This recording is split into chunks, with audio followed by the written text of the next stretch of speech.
The U.S. military is moving forward with plans to treat men and women equally. Last week, the House Armed Services Committee approved a requirement that women register for the military draft.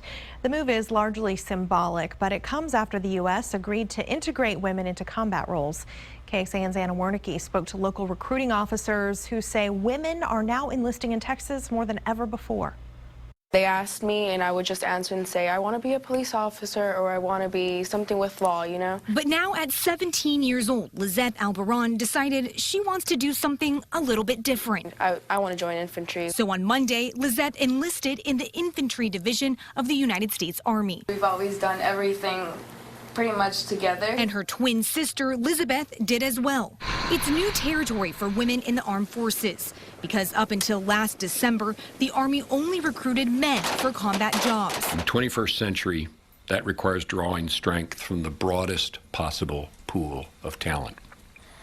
This includes women. This year, Captain Peter Van Hal says of the 200 people that have enlisted from the Austin unit, 40 are women. There's definitely a lot of interest. The Army is actually taking a five-step approach to integrating women, include women in the combat arms specialties. Right now, the first women to enlist in the infantry are serving in actual infantry battalions.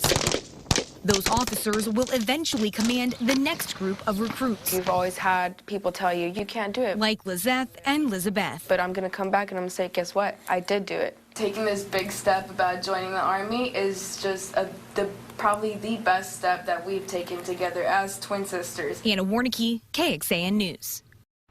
Texas has enlisted the first female artillery cannon crew member, the first woman infantryman, and several combat engineers.